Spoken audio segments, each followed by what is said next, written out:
ഈശോയിൽ പ്രിയപ്പെട്ടവരെ, ജനങ്ങളുടെ കണക്കെടുപ്പിനായി ഓരോരുത്തരും സ്വന്തം പട്ടണത്തിൽ പോയി പേരെഴുതിക്കണമെന്നായിരുന്നു രാജകൽപ്പന.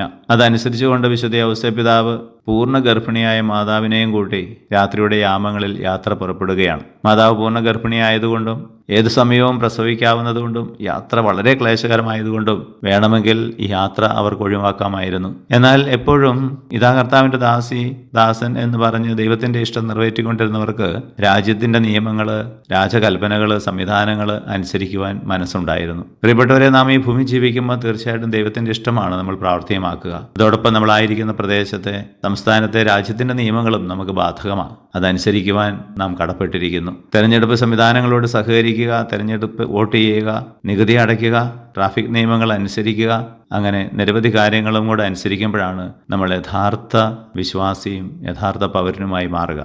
ഈശോയെ, ഞങ്ങളെ അനുഗ്രഹിക്കണമേ, ഇപ്പോഴും എപ്പോഴും എന്നേക്കും. ആമേൻ.